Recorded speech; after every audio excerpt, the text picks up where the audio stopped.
Do you mind starting us out with a prayer? Certainly. Okay. Our gracious Father in heaven, we thank you for the privilege to enter into the Sabbath hours once a week, and for this privilege to have this Advent Truth meeting. We thank you, Father, for the work that you've given us in the very end of time. And there's different talents that you've given us all, but you have told us all that we need to understand the true medical missionary work, that it will be part of the test, just as it's part of the great test. I ask that you will be with us, that you will be with all that are listening, that you will be with those who are participating, that your Holy Spirit will be poured out and touch our heart and help us to understand the ways of heaven, especially as we are getting ready to go home. Help us to hear your voice and to be sensitive to it today. In Jesus' name I pray. Amen. Amen. Okay, I want to welcome everybody to this exciting Natural Remedies question and answer. And it looks like this is going to be a popular one. Before we start, I do want to introduce the people who are going to be leading out, and everybody here knows Mercy. I think, Mercy, why don't you just quickly let people know who you are and what you do? Okay, my name is Mercy Ballard. I'm the director of Year Restore Lifestyle Center. And this is especially designed to help people with autoimmune disorders, because this is a condition that, you know, have not got much help. So that's why we dedicate ourselves. But, you know, we receive anybody that have other issues. But lately we've been trying to focus on the medical missionary work since it's much needed at this time. Okay, and Dr. Diane, why don't you introduce yourself? Okay, I'm Dr. Diane Burnett. I live in Cottonwood, Arizona right now, and working on building not really a lifestyle center, but a retreat, a country living, like what many of us are trying to do to get out of the cities and to do the agriculture, the medical missionary work, the gospel work from the country setting. But I've did like 5 years of natural remedies prior to going to medical school with the encouragement of a number of people, mainly Dr. Charles Thomas. So that was the course I took, but it was always with the intention of using natural remedies. I think some of the most powerful medical books we have and instructions that we have are the Spirit of Prophecy, because I would say even after many years of school, my greatest understanding of physiology is by listening to or reading the Spirit of Prophecy, that God has related to us how the body works, how we are to treat it, how we are to prevent diseases, and then the awesome instructions we have with natural remedies. So I've been doing that for just about 40 years. Right now I'm only doing it barely part-time. I take care of my elderly parents mostly right now. And we're grateful that you're here. Thank you for being here. Okay, so this is the thing, for those of you who may not be aware, there are different ways you can do lifestyle medicine and medical missionary work and that kind of thing. And there are some people who will, you know, combine doing medicine, standard of care, what we consider to be standard of care, with lifestyle education and that kind of thing. And so I think the interesting thing about what Dr. Diane has done is that ever since graduating from medical school, she's purely been practicing just lifestyle, hasn't it been, Dr. Diane? Correct. Yeah, so that's just a totally different way of practicing medicine. And as far as the lifestyle center that Mercy has, when we do everything with food and diet and lifestyle and that kind of thing, we don't do it with, we do it with very minimal like supplements or that kind of thing. It's all lifestyle and that kind of thing. And so that's why we're very, very interested in sharing with other people about the power of lifestyle and natural remedies, right? Right. And I thought to get us all started, we could start talking about something that is very much on everyone's mind, and that would probably be the coronavirus. And you know, we've heard that there are even some of our lifestyle centers that have been affected significantly with the coronavirus, and that's very sobering for us as well. So I thought Mercy really wanted to share about how we've been sharing with people, helping them with coronavirus, even virtually over the phone and that kind of thing. And so Mercy, you want to share? Mhm. Okay, yeah. So for the coronavirus, there's things that we're doing. We start implementing this since March when we helping people. And also for people that come to our center, we just do preventives because we want to be sure everybody's not gonna be getting this virus. So there's 5 things that we do. And first I want to share the story or a testimony of there's a lady that when you have comorbidities, it's much difficult to survive. Basically you don't survive. So we have this lady that had diabetes. It was elderly and arthritis and didn't have good lifestyle. So we implemented this protocol and she's doing well. It was implemented last week, and this week she's doing well. She's responded well. She's eating, she's moving around, so she's in bed reading pretty much. And there was another person, actually HIV positive. So I would never think that somebody that's HIV positive is gonna survive, right? The virus. So he implemented also the protocol and he did well. So he's doing well now. So this is incredibly amazing how God put these foods, that God has given us just to apply. So to me, there's nothing to fear. And in times with all these plays that are coming, if we implement all these amazing remedies God has given us. So I'm just gonna share really quick what we did. So number 1, we say, okay, you have to go plant-based, because if you eat meat, you're gonna grow the bacteria, the virus, whatever it is, it's gonna grow the bad bacteria. You wanna grow the good bacteria. So that's with plant-based. So that's a given. You have to go plant-based. And another thing that we do is oregano inhalation. So we put 2 drops of oregano in a big pot, boiling, and you just inhale. So if you have the virus, you do every 2 hours. If you don't, oregano oil. We want to. Oil that is pure and it is organic. So is it essential oil, Mercy, versus Oil. Yeah, essential oil, 100% organic and pure, no mix. If you find oregano that's mixed with other oils, which is mostly the case, It's usually olive oil that they mix it with. Right. Yeah, right. exactly. We don't want to use that. So then we do that 2 drops, and then you do inhalation. So if just for prevention, we do like once a day, twice a day, and it's incredibly great. So another thing that we do is a gargle. So 1 drop of oregano oil, you put in 12 ounces of water, and then you just gargle it. So every time you go to the bathroom, you gargle it. And when you go work, take it with you and just gargle whenever you can. I just drink it because it's very small amount of oregano. So this is my water. I put 1 drop. Some people that have very, suffering of digestive issues, I wouldn't say drink it because it's too strong. Okay, so that's number 1.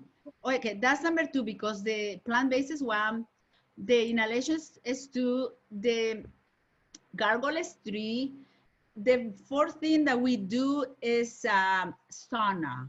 So the sauna, we developed this super simple sauna, personal sauna, home sauna that anybody can do it. So we just sit the person in a stool, a pot of boiling water, put it on the side next to it, and you just cover yourself with it's just a plastic, a sheet in a plastic. You just cover yourself.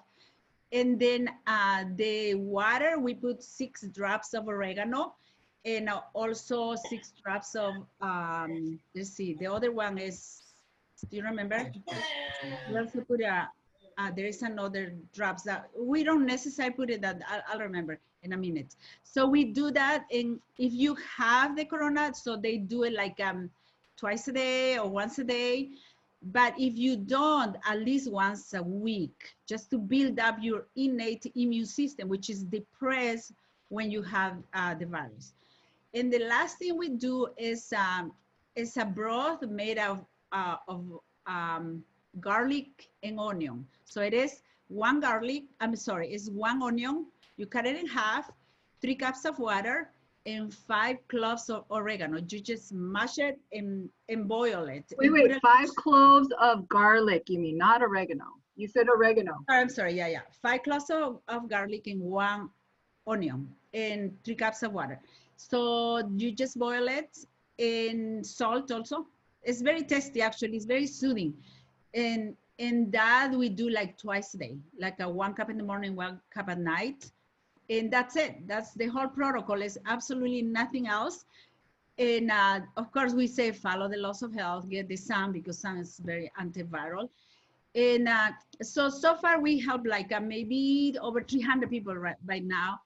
And a lot of people overseas in the phone with our videos that we show how we do it. So it's been very incredibly powerful. So we are really excited about sharing this, so we can help others, and this can be, our families can be blessed, and our friends. Okay, so let's review it just so that everybody knows. The first thing is that you need to be doing the laws of health, and that includes being on a plant-based diet. Okay, so that's a given. Number 2 is that, and the other thing is that when you're doing all those things, you're in the sun, you're sleeping, you're doing all these things, and you're making sure that your immune system is optimized. But if you do find that you caught that cold or whatever, then you want to make sure that you jump on doing the oregano oil inhalations. As Mercy said, you can put a couple drops of the oregano oil into boiling water. The thing about the oregano oil is you don't want to dump it in directly, because that will allow the steam to get into the bottle, ruin the rest of it. You don't want that, right? So you put it into a couple drops on a spoon. You can dip that into the boiling water. And what I do, rather than just inhaling from the pot itself, which you can do that. I found that if I just put the spoon into the boiling water, and then I take it out and I inhale from the spoon, it's quite concentrated from the spoon. And you just keep doing that. And that will allow the oregano oil to get into your respiratory tract. And that is quite powerful for the respiratory system. Oregano oil is antiviral, antibacterial, as are many of these essential oils. And so it's quite powerful. So the other thing that you can do is that you can take a drop of oregano oil, put it in a 12-ounce glass of mason jar, and drink that throughout the day, gargle with it. The reason for that is that, if you have a virus and you breathe it in and it gets into your respiratory tract, it might stay there for a few days. And so if you gargle with something that's antiviral, antibacterial, that helps. And then on the same lines, just breathing through your nose will cause your body to release things that are antiviral and antibacterial. So breathing through the nose rather than breathing through the mouth will give you a definite advantage. And then the other thing is that to do hydrotherapy, like hot and cold. The first thing when you feel like you're getting sick, to jump into the shower and to do a hot and cold shower, 3 minutes hot, 30 seconds cold, 3 minutes hot, 30 seconds cold. You always end on cold. You do 3 cycles, and you can repeat it a couple times a day. And then you want to sleep right after you do that for about 30 minutes. I've helped people who've had pneumonias that have not responded to antibiotics just by doing the hot and cold shower. They have gotten afebrile with that. So that's a good way to go. If that doesn't work, you can try doing the sauna. And if you go on Facebook, if any of you are on Facebook, you go to Mercy's Facebook page, she actually has a video where she shows people how to make your own sauna at home, where you sit down on a wood chair, you have you have some boiling water that's in a pot, and you let the steam come out of it, and you have yourself covered up with a sheet, plastic, and a blanket on top, so everything's insulated, and then you sweat for about 20 minutes. And so you can do that. You can do a hot foot bath. You can do any kind of hydrotherapy. And then the other thing is, what was the other thing, Mercy? You do the gargle? Say about the gargle. We did the gargle. We did the gargle. Okay, gargles. The broth. Oh, the broth. The broth was the onion and garlic broth. And you could put some turmeric or ginger in there too. You could do turmeric and ginger tea. That's going to be powerful as well. But the onion and garlic broth, Mercy said one onion cut in half with 5 cloves of garlic and 3 cups of water. Put a little bit of salt in there, and you can drink it like an onion broth soup. What is Mercy's Facebook page? It is Mercy Choque de Ballard. She can type that out for you and let you know where that. Yeah, and it's going to be on March, because when the virus just start going all over, that's when we started these videos. And so you have to search on March. Yeah, and people are asking, when do you drink that broth? So we do it like on empty stomach in the morning, 30 minutes before breakfast, 30 minutes at night on empty stomach. And yeah, super powerful. Someone's asking if you can put the oregano oil in a diffuser instead. I have not done it because I've been looking for a diffuser that is hot, because some are cold, right? Yeah. A diffuser are cold. This has to be hot because 3 reasons why we do the inhalation. 1, the oregano is antiviral. 2nd, the hot steam destroy the virus. 3rd, the heat destroy the virus. So it's 3 things: the heat, the humidity, and the antiviral properties of the oregano. That's why it's so powerful. And the sauna, the important thing about the sauna, because the body temperature is going to raise it to raise the innate immune system, which is depressed. So imagine you do that, you make it work, so it's going to destroy it. And on top of that, you're doing the inhalation, and then you raise your immune system with the garlic, with the onion, and then we do the inhalation, the gargling, so you constantly are preventing from getting infected also, or if you have it, to destroy it. So it is many ways that we are attacking it with these super simple ways. Go ahead. I was going to say it's good though too to do it in a diffuser, because you're breathing out viral particles.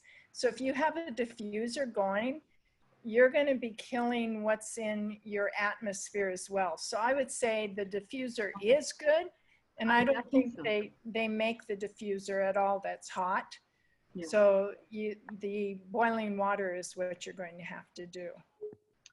And I think another thing that might be helpful, that reminds me, one of my friend doctors, she was saying that something good to do is to humidify the air, because if you humidify the air, then if your air is not humid, that virus particles can stay floating around in the atmosphere for a while and you can breathe it in, versus if you have more humid atmosphere in your room, that virus particle will tend to drop down. That's good. You know, I want to, as far as with the oregano oil, I've heard the question, does it kill good bacteria or does it not? And in my research for it, I find yes and no. But in my own experience, I was fighting it, you know, when it starts, I don't necessarily think this was the flu, as an upper respiratory infection. And I started doing heavy amounts of oregano oil. And within a couple days, I was constipated. So it's kind of a sensitive thing to talk about, you know, online in front of everybody, but that told me right away. It's like, you know what? It wiped out my bowel flora. So yeah. The amount that you're mentioning won't do that, but I was doing a pretty heavy amount. So I just want to say be careful with that, because that is something that would happen when you start taking too much. Mhm. Very Yes, that's true. why we don't say it, drink it, but we say just you know, inhale Sparkle. it and things like that. And you use these other powerful natural remedies like the onion, garlic are super great. So yeah. Someone's asking, I put colloidal silver in a diffuser. This is Sharon Bonilla. They used to use this method in the hospital setting in the 60s. Dr. Diane, you use silver quite a bit. What do you think of putting silver in a diffuser? Colloidal silver.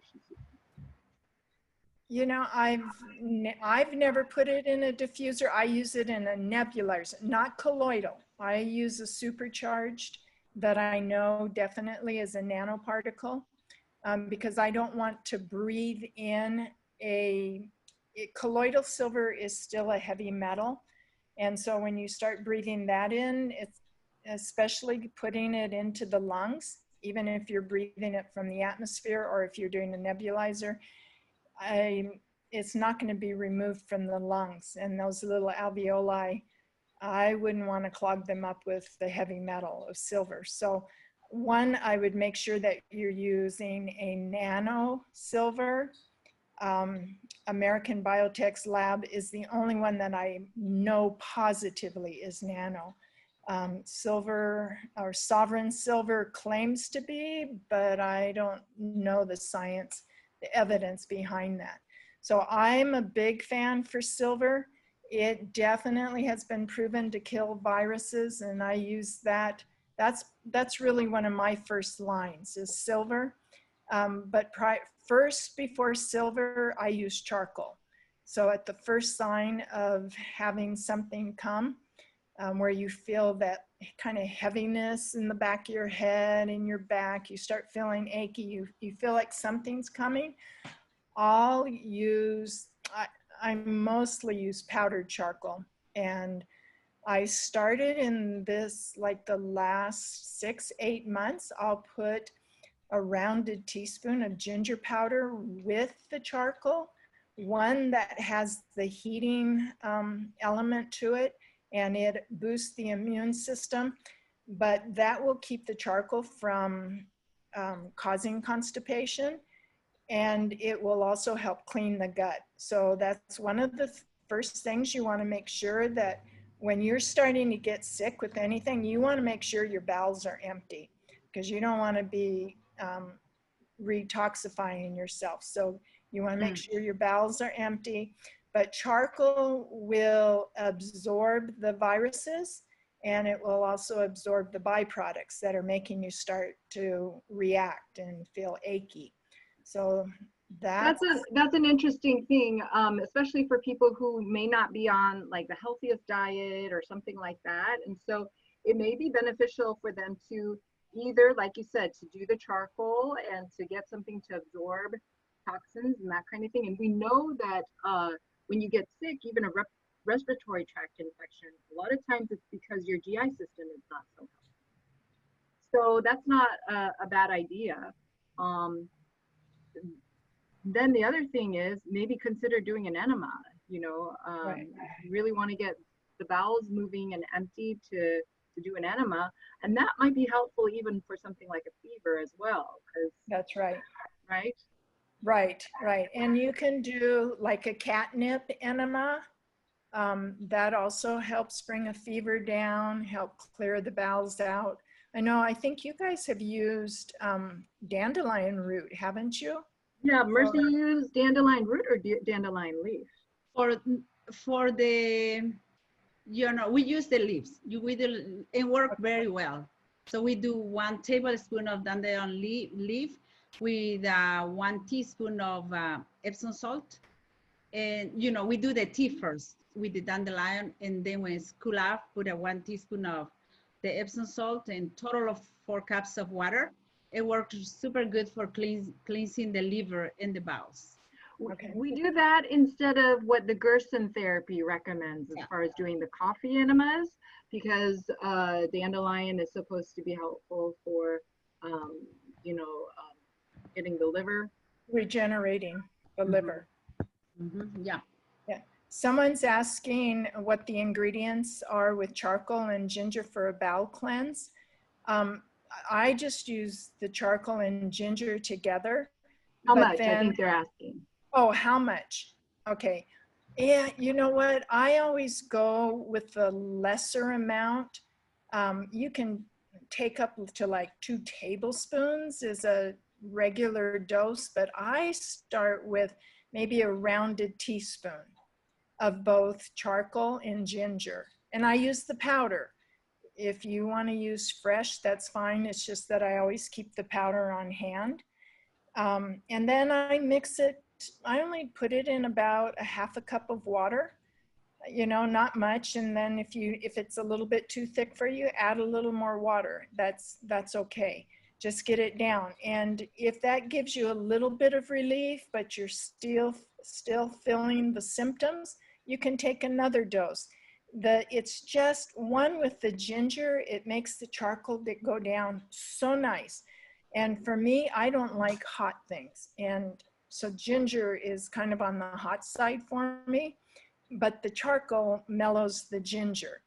So the combination is excellent. You get the effect of cleansing the bowel, building the immune system, and then the binding effect of the charcoal working on the system to get rid of the infectious agent. So that's interesting. I've never used ginger and charcoal together. So and you might start using it before you get sick. You know, it's so that you know how sensitive your own system is, because some people might be really sensitive to ginger, and it's kind of miserable when you get diarrhea. So you can always take a little bit more, but once you take too much, it's kind of hard to back off from that. So I would start with a smaller amount, and then you can take it again in a half hour or in an hour, you know, depending on what's going on. But when I take that first off, and then the next thing I would take, you know, whether you do your protocol where you're doing you can still do the steam inhalation with the oregano. The charcoal's not going to interfere with that. But if you're going to take silver internally, you want to take that about an hour away from the charcoal so that the charcoal's not binding with any of the silver and you get the full effect of the silver. So then for any other bowel cleanse, you can, I like beet juice. There's a biota beet juice, and that again, it's hard to tell what dose will work for you, but the beet juice one is nourishing, and it also will help cleanse the bowel. You're actually juicing with fresh beet? Is that what you're doing? You can juice with fresh beets. Yeah, so is that, when you say beet juice, is that what you're talking about? Yes, but I also use biota. There's a bottled beet juice. I initially started it using it for my mother, who was trying to get her, she was somewhat addictive to magnesium citrate. So in the transition, trying to get her off magnesium citrate, I started using beet juice. To help move the bowels along, you mean? To help move the bowels. Okay. So but it's very good for building the blood. So, you know, there's a lot of benefits to it. So it's just, I have on hand biota. The But if biota. you have beets and you can fresh juice them, that's great.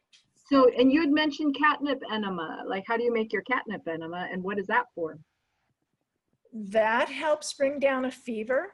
It helps the body to relax. So. Uh-oh, you're mute. Okay, now I'm unmuted. All right. So catnip enemas help to bring down a fever. It'll help to bring down a fever. It just helps cleanse the bowels. It helps calm the system. It's anti-inflammatory. It helps you sleep. Okay. And how much you know, I would use at least 2 tablespoons to a quart of water, you know, the boiling water. And other times I might use a stronger dose. I'll put in even up to 1/3 of a cup. So I'm not too afraid with catnip of using too much. It's not going to hurt you. You know, and this brings up a good point about using herbs, because I think that we know that natural remedies includes all of the things that we do, the 8, 9 laws of health, right? Those are all natural remedies. Sunshine, diet, all these things are natural remedies. But then herbs are things that we do special. And I think that they are quite helpful. I think that when I had this trigeminal nerve issue, and you can still see the remnants here on my face, but it was really attacking my nervous system. And it was Greg Batistas who told me that I should start to use some herbs. And I started using things like catnip, because Dr. Diane, you told me about catnip, and Greg told me about lemon balm and how helpful that was for the nervous system. And I have to say that, you know, I do notice a difference in how well I'm able to tolerate, you know, things. When I drink the herb tea, it does seem like I do better. And so I think these herbs are quite helpful. Before we get off of the coronavirus or any flu respiratory thing, you mentioned plant-based, and I think that's definitely critical, particularly dairy, because dairy produces a lot of mucus. But when you look at plant-based, you also want to make sure that you're doing things that are not going to be producing a lot of mucus. And I would say get off of gluten. You know, and if I think that's the best anyway. I know it's a very controversial issue, but particularly when you're getting sick, grain in general, a gluten grain is a high protein, and proteins just create a lot of mucus especially when they're not able to break them down. So when you're first starting getting sick, I would eat not just in general a plant-based diet, I would do fruit. And then you can do your vegetable broths, you know, and with the vegetable broths with a lot of garlic and onion and parsley, that's what we call a potassium broth. But I like a light type of meals, so your fruits are also good during that time. You've got the vitamin C, they're easy to digest.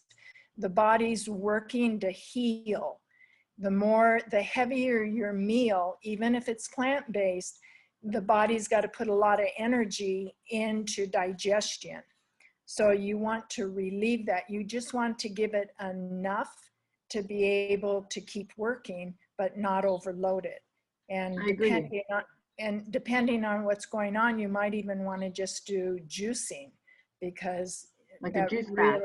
A juice fast, yes. And if you do that, you can avert a heavier infestation, you know. See, this type of diet is going to be helpful, not just for something like, you know, getting over the coronavirus, but if you have any kind of inflammation, if you have, you know, any kind of chronic illness, whether it's autoimmune disease, cancer, anything like that. And I noticed this, you know, having this terrible trigeminal thing, is that if I were to eat something even as simple as, like, we would make these seed butters, like pumpkin seed butters and sunflower seed butters. Those butters were just these concentrated sources of fat and protein would cause me to just flare up. And so I needed to be on a very light diet. I would make myself these pestos with greens or smoothies with the fruits. And, you know, for the fat, maybe I'd put in like a little bit of avocado or that kind of thing. But I had to be very, very careful with the diet. And that just goes to show you, you can really do a lot with your diet. It's, you know, sometimes people just think, I'm on a plant-based diet, I'm vegan, you know, and that might not be good enough if you're really getting serious about being anti-inflammatory. Right. Yeah, very important to, you know, when we deal with very difficult conditions like autoimmune disorders, very advanced autoimmune disorders, that's what we do. We remove them from grains and nuts for until the inflammation is down, maybe 2 to 4 months, because this is people that have been sick for many, many years. And even the pseudo grains that we use, we sprout them, and the sprouting make a big difference on the digestion part. People that couldn't tolerate any, then we do sprouting. We sprout them for 2 days, and then they able to digest better. They start getting better. But it is true, when there's too much protein concentration, then you know, it's very tough decreasing the inflammation. So we usually even have to remove these simple proteins for a time, and then later on we added like once a week, one at a time, the nuts first and then the grains. But then, you know, usually there is some grains that we won't tolerate because we've been affected, like for example wheat, things like that. So we had to do something more simple than that, like making bread out of quinoa, buckwheat, or amaranth, things like that. These are non-grass grains, which we call as pseudo grains. Leslie was asking, how do you start back eating after you do something like a juice fast? What protein do you recommend to add back in after a juice fast? Dr. Diane, you're muted. Both of you are muted. Mercy and Diane. Okay, I'm unmuted now. I like some of the simple things like chlorella. Chlorella, any of your green juices, because they're easy on the system, and they're a nice protein, because that was part of the question. What protein do you recommend? So some of the heavier things, like I wouldn't start right away back on nuts and grains, you know. So the vegetables, and especially salads, are a nice protein, but easier to digest. Would you recommend doing it raw or steaming, or what do you recommend? What do you think? The chlorella, the chlorella I have in powders, but no, the greens. The greens, I like them raw. Right, like them raw after. And and you can, depending on your digestion, some people, the raw is too hard. So yeah, you steam them. The reason I asked was that when I went to True North, where they do water fasting, and I did like a 7-day water fast, and after the fast, for them, they have you do all steamed vegetables, like we did steamed zucchini and squashes and that kind of thing, and then we started back. Mercy, when she starts people back after their 5 days of not eating at the program, she starts them on a raw diet, right? Mercy, what do you start people on? Yeah, for a few days, maybe 4 days. And then the 5th day, we start introducing some proteins. But, you know, we noticed that the proteins are very easy to reintroduce back as the sprouted, especially the red lentils and the sprouted mung beans. For some reason, they tolerate those. But if they do the heavy beans, like the kidney beans or something like that. So they're harder to digest, but usually those, they do good. Also, if we do like quinoa, which is super great source of protein, but it's sprouted. Quinoa sprouted, amaranth sprouted, and all that sprouting, it just makes a big difference. But there is a question here, very good question about the soy. That's a very great question. So, but it's not just the soy, it's about tofu. So we can talk a little bit about tofu. Okay, so, you know, some people say non-GMO is okay. And how about, there's many issues linked to tofu. Okay, so first of all, the tofu, you buy it in a plastic, right? So the plastic has the BP8, which is very causing cancer, and it's also linked to autoimmune disorders. So we don't do anything that has been sitting in liquidish plastic. It's not healthy at all. So, another thing is that many people are having issues with tofu. They're reacting to the soy. So, and because, you know, it's been linked to the GMO, and some people say, how about if I get a non-GMO? Well, perhaps it can be okay, but you have to test yourself. We usually, as our clients are very sick, test yourself if you're not reacting to soy, but because if you are, you're not gonna get better. But if you are negative to soy, then probably it'll be okay. But after you have no more inflammation, and you have to soak it, sprout it, and cook it, and if you want to do your own tofu, perhaps it's okay. But a lot of people, for us, you know, most of people are positive to tofu because in general, soy, because they have been somehow contaminated with the GMOs. So later on, because we have this immune system that it has, you know, a memory, it can recognize it, but it doesn't differentiate if it's GMO or non-GMO. So it start causing, you know, stimulating too much the immune system. So we are very careful with soy for the same reason. Okay, there is another question. Tofu, would you like to know if label non-GMO organic it is safe regarding estrogen and sterility? Okay, so, well, you know, there are so many reasons why we don't, like I already mentioned. Soy in general, it is estrogenic, but you know, there's a lot of studies that actually helps cancer, you know, if you haven't been affected by it. So maybe Dr. Diane, do you have any comments on regarding the estrogenic effects and the sterility on soy? You know, that's one that is so controversial. You can find science on both sides, and and it's reputable people in the nutrition world, you know, that are saying, some say yes, some say no. I feel safer staying away from it, or, you know, kind of like what you said, Mercy, see how you react to it. You know, there's so much other food that are out there, and I think, like what you said, that it's such a common food allergen because we've had so much exposure to it. Personally, I think it's safer staying away from it. And the tofu, I'm not a fan of. I don't tell people totally don't do tofu, but it's a refined food. And you've removed the fiber, and that concentrates the protein. And heavy protein in any form is just hard on the body.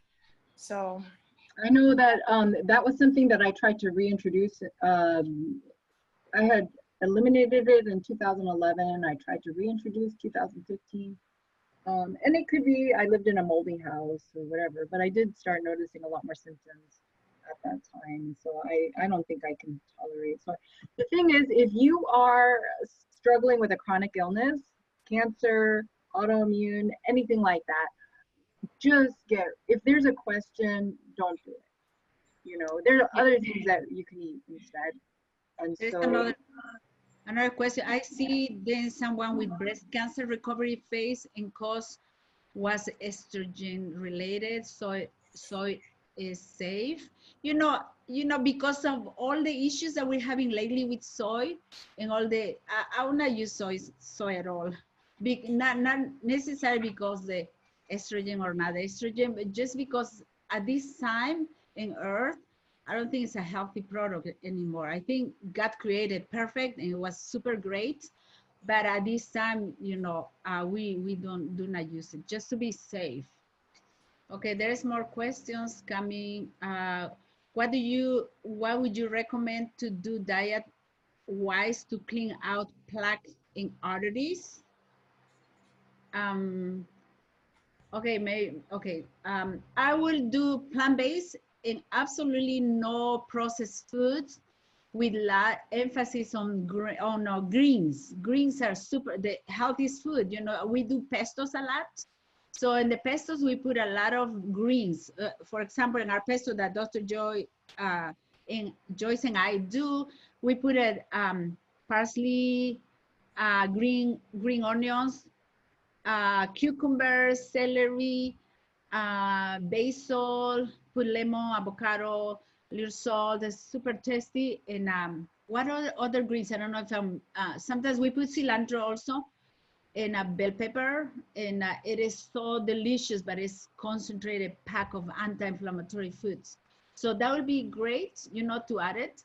And you know, all the fiber that you're eating and the plant-based would be great. What was the question that you're trying to answer there with this pesto answer? You know, a diet too wise to clean out plaque. Oh, how to clean out the plaques if you have hardening of the arteries and that kind of thing. Okay, I'm gonna mute. Está mi amigo. Okay, so number one, you have to get rid of anything that causes inflammation, and so this is how subtle it can be for people, right? You know, when I went to Years Restored, I went there, I was having difficulty breathing at night, and I was having hip pain, and I had already had chronic neck pain and that kind of thing. And what we do for the first 5 days is that we're drinking these poultice drinks, and we're not eating anything, we're not chewing anything, we're just drinking a lot of poultice drinks, teas, and that kind of thing. And it's a very quick way to get things out of your system because you're doing enemas and that kind of thing, and to see how you're going to respond. And within 3 days, I woke up, I went on a walk, and I had absolutely no pain. And that was, for me, that was phenomenal because I was somebody who had chronic pain for like 20 years. And so I realized, you know, that when I'd gone to other lifestyle programs, I was learning how to bake really good bread and all this kind of stuff, eating all these whole foods, that those foods were still, even though they were healthy foods, they were causing me inflammation. See, this is the thing about, like, when you're talking about atherosclerosis, is that, you know, yeah, we want to get rid of the standard American dietary approach, definitely. Yeah, you want to go on a plant-based diet. You do want to be doing all of these things that we know of to be anti-inflammatory, but why are so many Adventist people still having health issues? So you have to look a little deeper, and that's why we talk about these issues with soy. That's why we talk about these issues with gluten. That's why we're concerned with what's happening today in industrialized agriculture. How is that affecting the food? You know, how is glyphosate affecting the food? It's not just the food nowadays, right? It's how has it been processed? How has it been changed? Gluten was engineered in the 50s so that it would, one plant would produce about 10 times as much wheat as the original plants did, and it apparently changed the nature of the carbohydrate as well as the gluten. And so it's a different kind of food that we're eating, and that might be one of the reasons. That might be one of the reasons. Or is it just that, you know, so much of our crops are being sprayed with glyphosate, which is a known, glyphosate, the active ingredient in Roundup, has been patented, 3 different patents that I'm aware of. Number one, it's an herbicide, and that's how we use it in Roundup. But the first patent for it was actually that it was an industrial strength pipe cleaner. It's a metal chelator. It will bind metals. So not only does that do that in the soil, in the plant, it will also do that in the human body, right? And so, do you need your calcium and your magnesium? Do you need these positively charged ions? You do. You need them for good health. But now you have something like glyphosate that's potentially binding these things. And glyphosate's also been patented as an antibiotic. So it's going to change your microbiome. And so we know that much of our food is being sprayed with glyphosate before they harvest it because it helps with the whole harvesting thing. You know, they spray it a week before and it dries the field up and it makes it easier to harvest. And so we're getting a lot of these glyphosate particles in our food. So that could also be contributing. So So these are all things that we have to consider when we think about like, what is the best way to clean out my arteries? Usually it's the same kind of thing for everybody. Plant-based, organic, chemical-free, all this kind of stuff. Nowadays, maybe now you have to start soaking and sprouting to increase nutrient availability and decrease inflammatory mediators and that kind of thing. Okay, Sorry, we have about 15 questions, so we're going to try to answer. Maybe we can rotate ourselves. What is the good substitutes for tofu?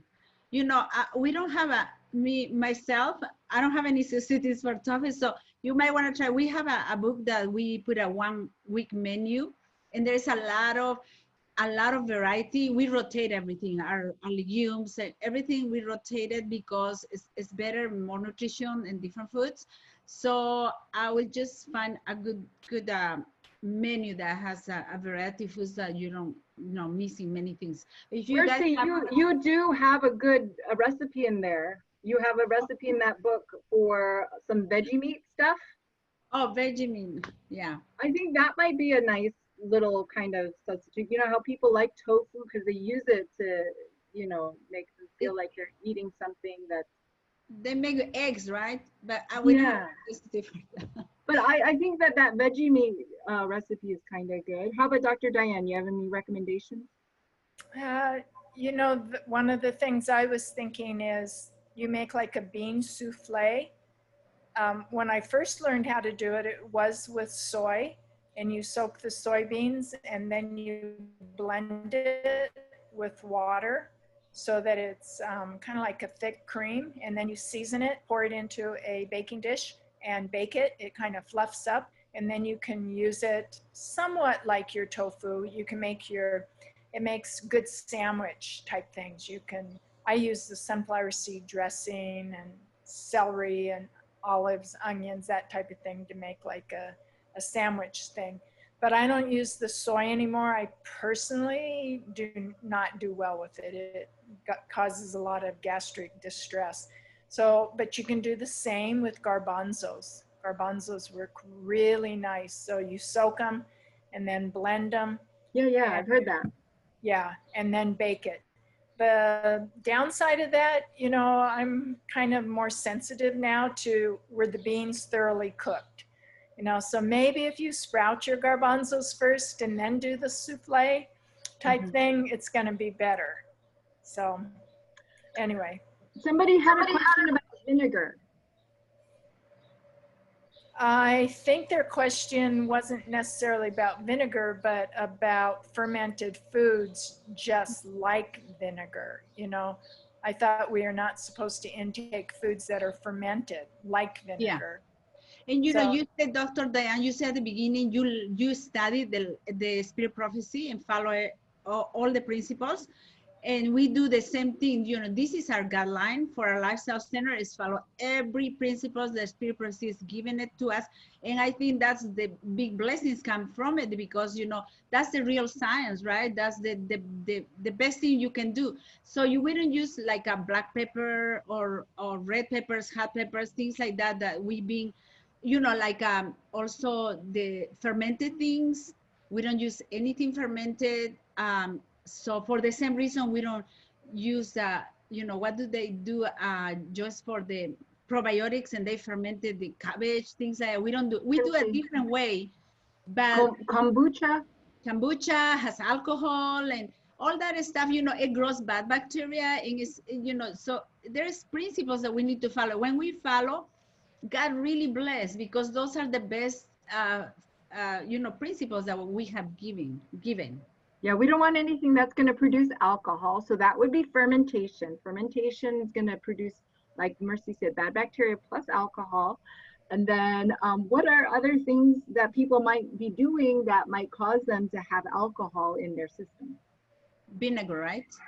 Well, that's fermented food. But what I was saying was that, if we're eating the wrong food combinations, and if we're eating at the wrong times, if we're eating too frequently and snacking and that kind of thing, and if we're eating things like dairy products and cream and and sugar. These kinds of things are going to produce alcohol in the system, right?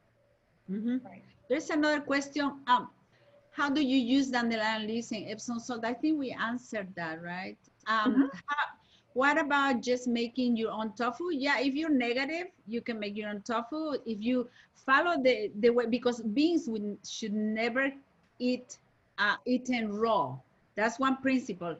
Even the sprouted ones, we don't, we have to cook the beans because of large amounts of lectins. So if you're gonna follow, you sprout your bean, your soy, and you're gonna cook it well and then make your tofu, then it will work if you're negative to this type of beans. So I will follow all those first. Okay, so Mercy, I just want to make sure that people understand. So you're saying that it's okay to make your own tofu using soy?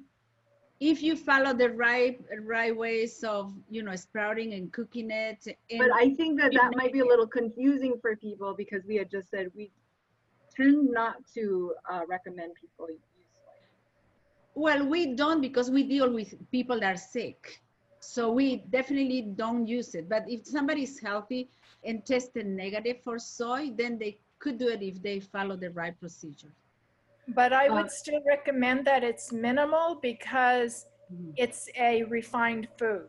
You have the fiber removed. That's so true. It's not the best style to eat food. It's like why we don't eat, white rice. We want the food whole, and the fiber is a very important part. So I would still say the principles of tofu, whether you buy it or whether you make it yourself, they're not the best.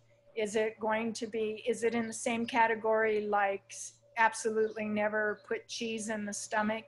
It's not exactly the same if you have a really strong digestion and you're healthy, which there's very few people today that are. But so I would say maybe an occasional tofu, but I would just say it's not the best food. So would you say the same for garbanzo bean tofu? It's all processed, and so it's best not to. The garbanzo souffle that I was talking about is whole. It's not refined. You just blend the whole bean with water and seasoning and bake it, so it's a whole. It's a whole food. Okay, wonderful. And then somebody is asking about, to clarify on fermented foods, how about sauerkraut and, some of these other foods? I guess, since we talked about the subject of fermentation, some people have questions.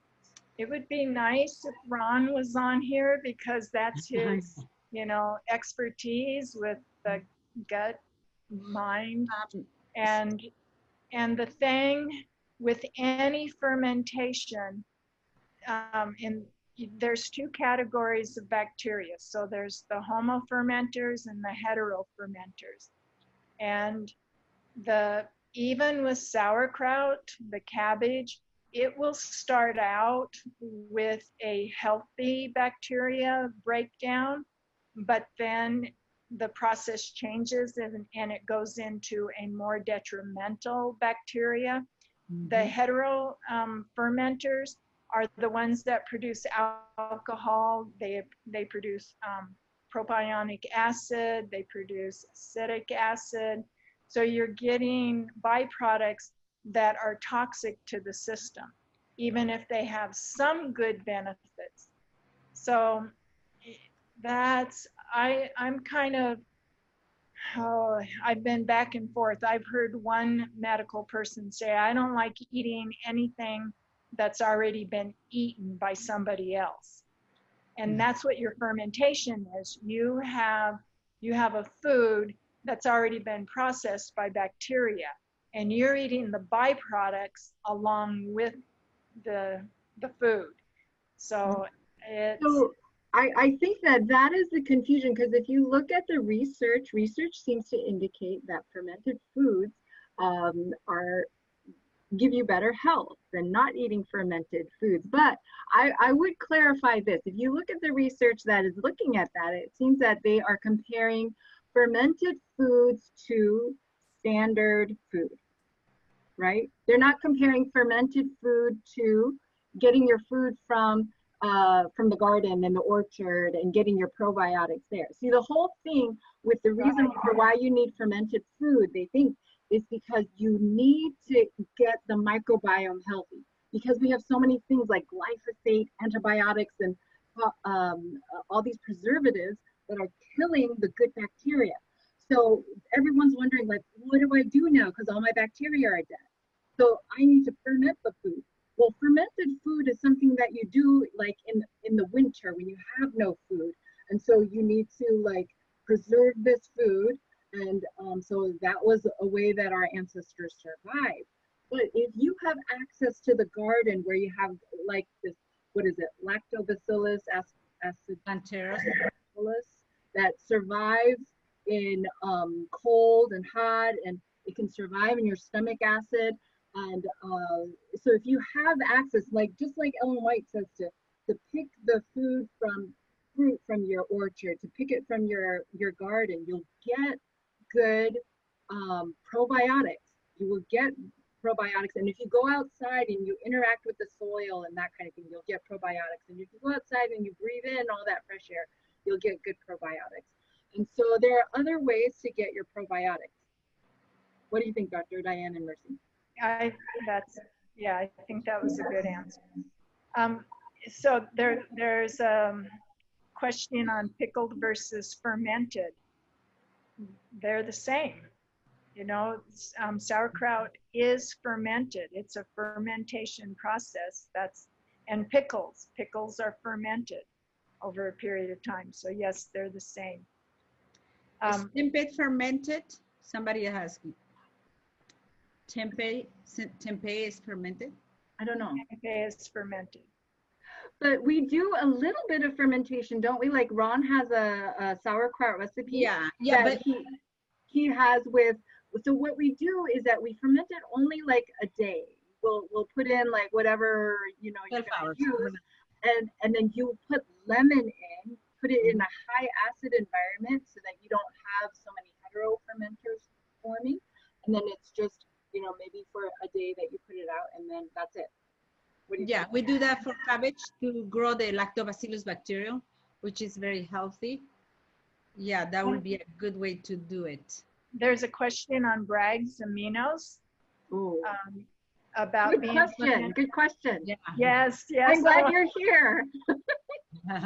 I don't want to miss that one. So I would say I'm not even worried about whether it's fermented, but in that fermented process, what it is doing is, so soy is a pretty complete protein. And when you take a food product from nature and you put it through a manufacturing process or even a fermentation process, because the bacteria or yeast, that either one that are causing the fermentation, what they do is they flip the molecule. So in nature, you have the biggest amino acid that's a problem with Bragg's amino acid is the glutamate. And so in nature, it's in a structure called L-glutamate. So it's just like your hands. They're mirror images of each other, but they're not the same. So in nature, you have L form. And when it is manufactured by man or bacteria or yeast breaking it down, it flips it from L form to D form. And the body cannot use it the same. It becomes an excitotoxin. So, and then it passes through the blood-brain barrier. And people that are especially sensitive to MSG will react to it. A lot of people are not as sensitive, but it's still going to affect them. You know, some of the questions here were, well, what are the symptoms? A lot of times people don't really notice symptoms, but that does not mean that the food product is not hurting them. So somebody might say, well, I don't have any reaction to Bragg amino acid. That does not mean that it's not hurting them. You can have brain cell damage, but you have so many brain cells, maybe you're not sensitive and you don't get that headache, but eventually it will catch up to you. So the Bragg's amino acid, the fermentation process that it's going through, the major thing is that it causes a pool of excitotoxins, extremely high, like over 1 million times what the body can handle. So that and nutritional yeast is the same principle. It forms an excitotoxin. Yeah, I think Dr. Diane, nutrition yeast is a good one to talk about, because most of people, you know, very health conscious, consume the nutrition yeast. And, you know, that people that come to our center, you know, most of people are health conscious and they use tons of that. So that's a good thing to be talking about, because many people think it's a great product to eat because the B12 and all that. So I'm glad you're talking about. And someone asked if coconut aminos have a problem. It has the same problem, the same process. It will flip the glutamate amino acid and cause the excitotoxin. I think that we live in a world that is so toxic in things that we can't manage. You know, there's a lot of things in my world that I can choose and do the best, the healthiest things, but our air, our water, there's so many things that we're exposed to that are toxic.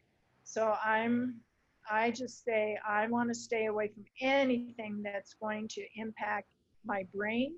And then you have to realize there's glutamate receptors throughout the body, in the gut particularly. So it's not just in the brain that it's going to cause a problem, but throughout the body. There's a good question here. I don't know if we have the answer, but we can try.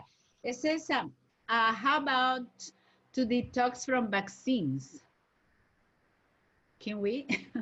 What was it again, Mercy? Detoxing from vaccines. Can you detox from vaccines? What should you do? Detoxing from vaccines. You know, that's a tough one. Yeah, that's like saying, what do you do to treat cancer? The best thing is not to have to fight it to begin with. So I would avoid vaccines to begin with. But if you've already had them and then detoxing from them, that's that can be a hard process. Particularly, I mean, we think of maybe like autism and problems like that, but the #1 problem that vaccines are causing in our world today is autoimmune. And there's heavy metals in it. Even if they say they have removed the mercury, they have not removed all the mercury. And then there's definitely aluminum in all of them. And the same principles with aluminum apply, the same principles with mercury apply to aluminum. And Spirit of Prophecies tells us that as long as 1 particle of mercury remains in the system, that the results will be untold until the day of the Lord.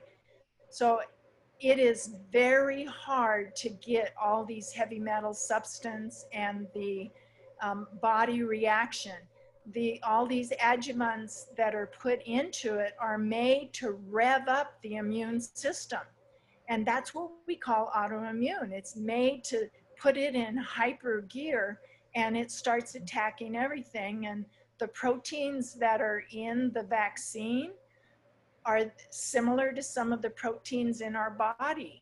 And so the statistics now and the incidence of autoimmune is sky high. I read one article that said 9 out of 10 people by the age of 40 will be developing autoimmune symptoms. Wow, that's incredible. How many? 9 out of 10. Wow, that's incredible. So somebody was mentioning also that, how about, you know, they're gonna be, the vaccines are gonna be mandatory And somebody was saying also that, you know, the aborted fetus are in the vaccines also. So, you know, I don't know. This is a very difficult issue. You know, they're going to be mandatory if we don't vaccinate our kids or grandkids.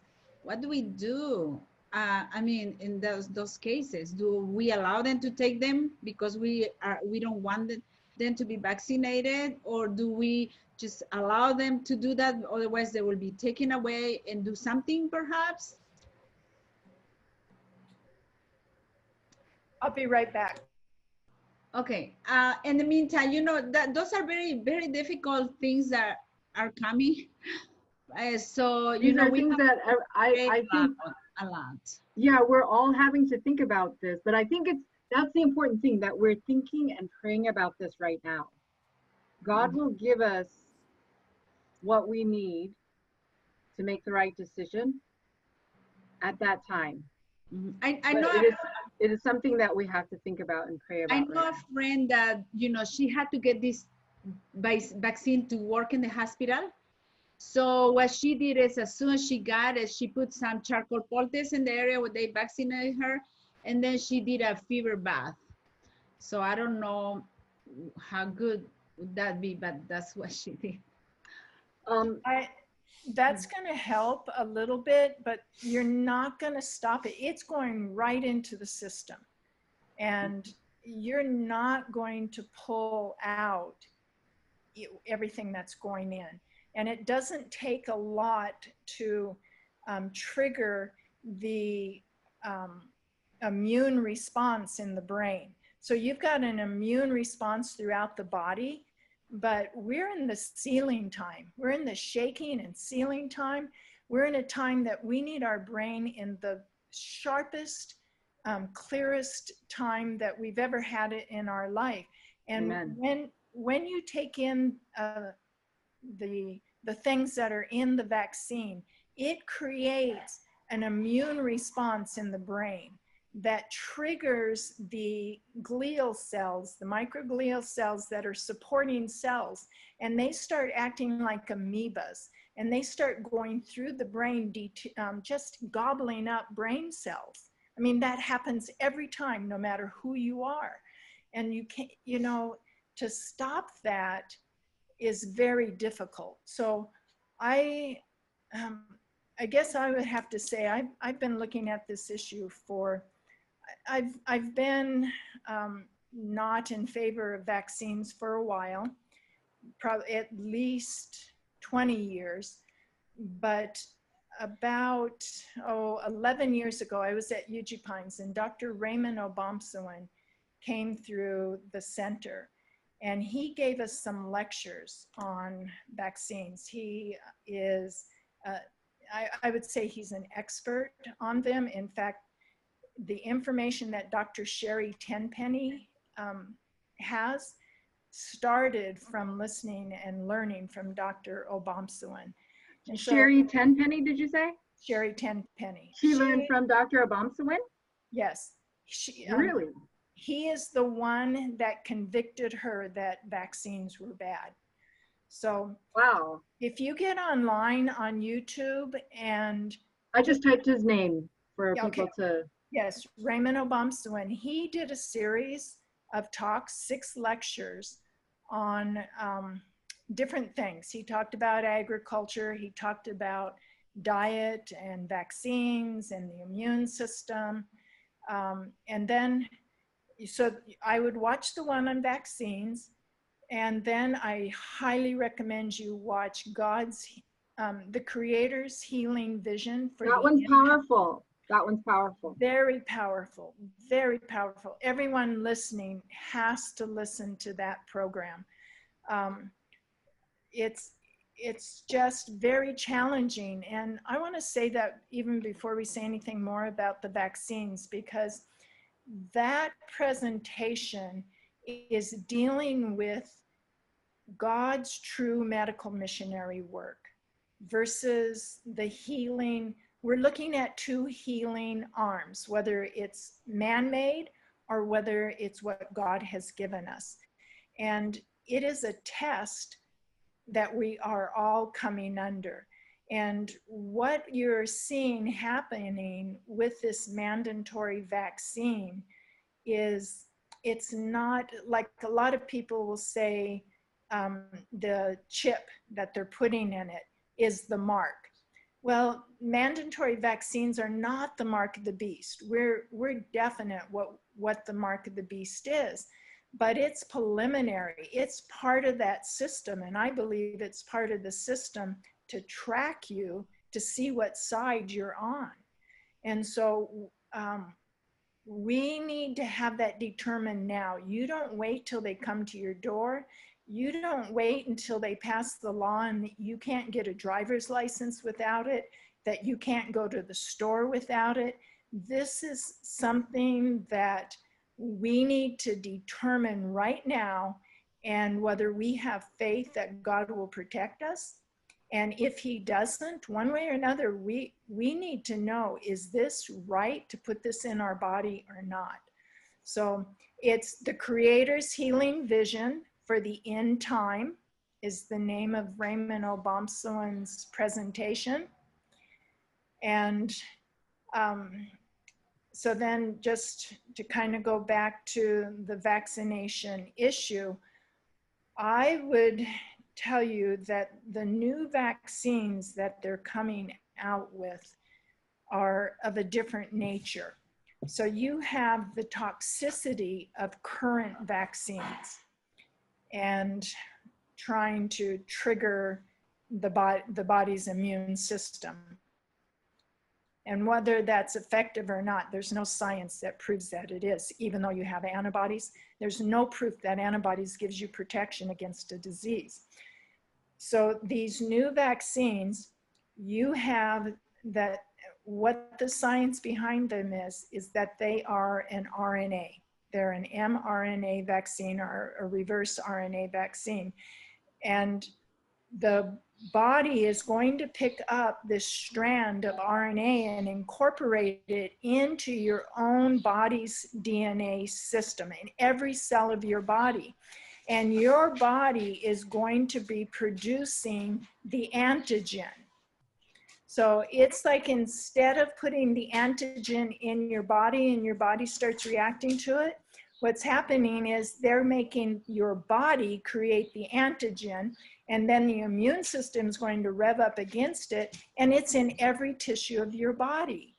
And so your immune system is going to attack any or every tissue of your body. And then when you come into contact with the virus antigen in the environment, because your immune system has already been revved up and programmed to attack that antigen, it will trigger immediate full body attack on your body. And you can have total body collapse, total organ collapse. So someone put on there weaponized. That's exactly what it is. And, you know, so you have the issue of the chip for tracking that's going to be put in it. And, you know, how much is really going to happen in this technology? Maybe at this point we're hearing a lot of things and you kind of get in trouble because there can be speculation. But I think that it is bio weapons, and I prefer, if we follow God's plans, God says he will protect us. So what I would do is take the first step. One, you want to move to a country location. Two, you want to be eating and living the lifestyle that is going to give you the best natural immunity that you can have.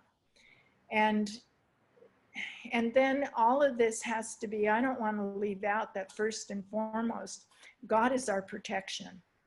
And we need to be praying and asking him to guide us every day, every step of the way, purifying our temple, our soul temple, and knowing when we come to that place, just like the 3 Hebrew boys, that we will be able to stand and say, you know what? Throw me in the fire, but I am not going to do this. Amen. Amen. Can I add to that, Dr. Diane? Sure. You know, you had mentioned before that with some of these food products, even though people know theoretically that it might be inflammatory, people are kind of waiting until it hurts them because they say, well, you know, that might be true about gluten, but it doesn't hurt me. I don't notice that it causes me any inflammation. Or the same thing about yeast or you know, what was the other food that some like amino acids and that kind of thing, right? So we have these foods that we might have a feeling this might not be so good for me, but it doesn't cause me any symptoms. So I'm going to keep on doing it until it bothers me, perhaps, right? And I would say to this, two things. Number one is this. We have so much going on in the environment that causes inflammation that many of us are super inflamed, but we have no clue what is causing that inflammation. Because we're so used to feeling a certain way, we're so used to it, we think, oh, I'm just getting old. This is just the way that my life is. And it was not until like I went through the 10-day detox program and I felt really like I had no pain. Remember I told you I woke up in 3 days, no pain. And I realized this is what it feels like to feel normal, to be able to walk and not have pain and not have pain in my joints and that kind of thing. I was like, this is what it's like to feel normal. And when I started eating again, and then I was like, oh, that pain in my arm is coming back. And I realized I could tell, because I was so cleaned out, I could tell like if I ate like a potato with green in it, it caused me to have arthritis in my wrist for like 3 days, terrible arthritis. You know, it's like food that is, you're just so super sensitive after that. Like you can kind of tell like exactly what is causing you issues, right? So what I'm trying to say is that you may not know, you may not think that these things are causing you problems because it's not one or two foods. It might be a number of different things because you might be so inflamed, everything might be contributing. Until you get all cleaned out, you won't know what's causing you the issue. That's one thing, okay? So I think if you are in this category where you know you're struggling with something, get everything out and then you can start adding things in. But number two, purpose in your heart that you only want the best for yourself. Purpose in your heart that if you know, by God's grace, that you want only the best. Like if you find out like this food, it's by fermenting that it's changing the structure of the molecule and it's causing something that's causing inflammation in you. You know, by God's grace, even though you love the way that it tastes, by God's grace, pray and ask the Lord to give you new taste buds for something that is going to be the best for you. And see, this is all like when God gave the people manna, he said, I'm going to rain down manna for you. I will test you to see if you're going to follow my instructions. I will test you through manna. And it's the same thing with food every day, the choices that we make, wanting the best or not. You know, it's not like, are you a sinner because you're not eating vegan? You know, it's just, this is all this attitude of, I want what is best by God's grace, and I can only do this having a relationship with Jesus.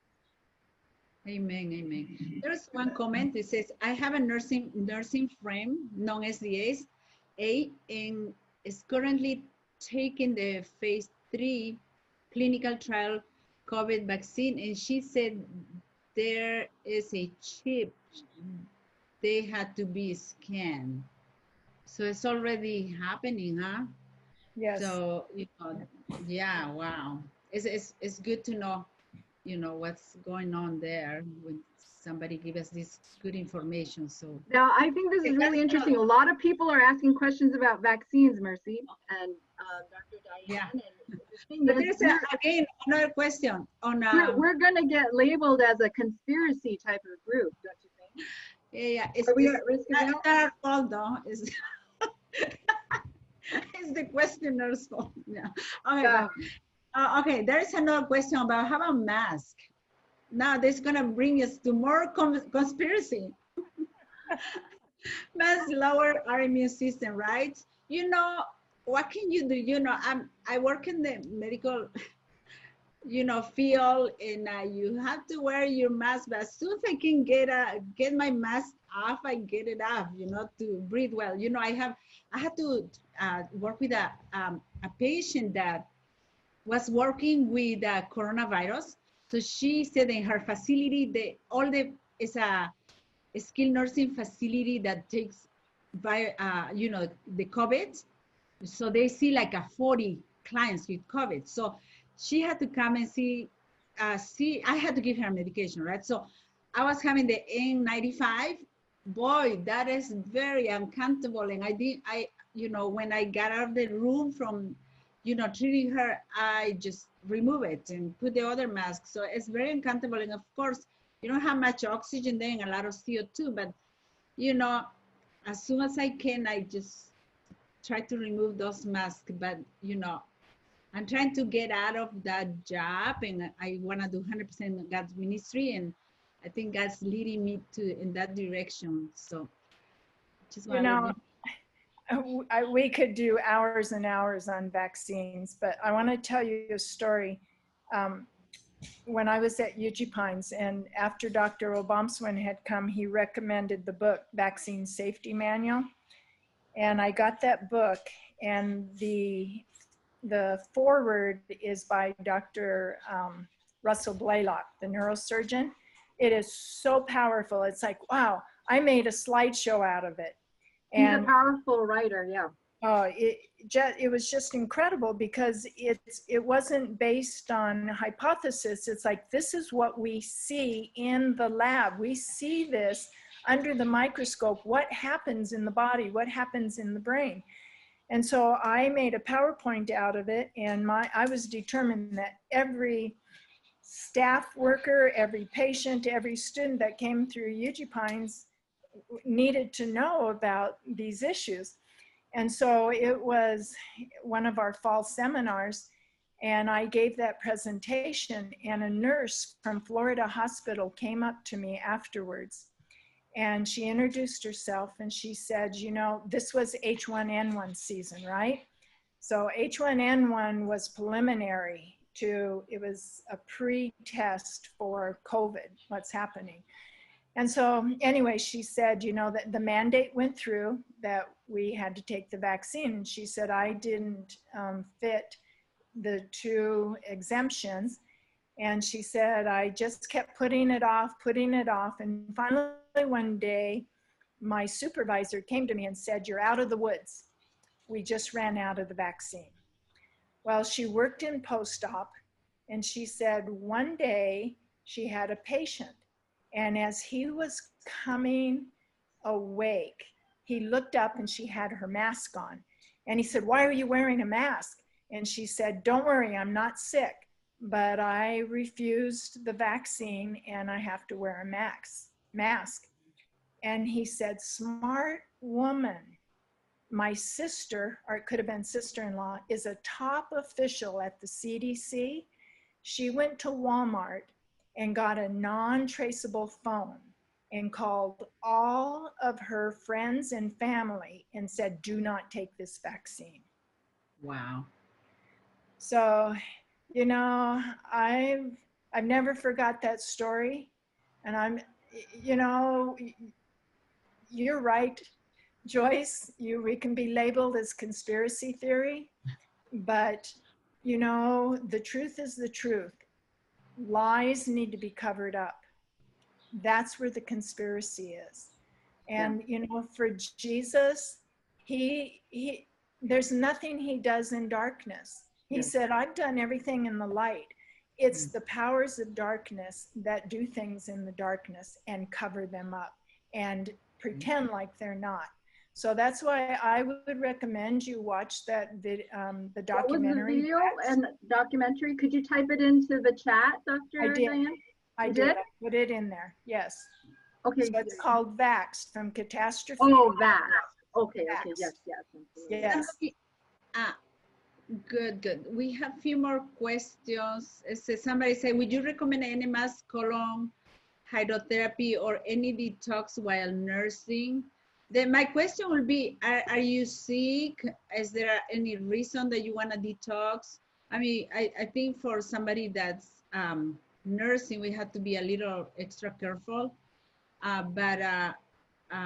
Yeah, we will need, I guess, more information. Someone had a question too on how to, they're always clearing their throat, how to get rid of that issue. Maybe they have mucus issues, and also aching legs, which makes you wake up. Now, this is something that I've noticed recently. A lot of people are having this restless leg syndrome, and I don't know if that's something that Vong Dixon is suffering with, but she has aching legs. We have restless legs, and then a question about clearing the throat.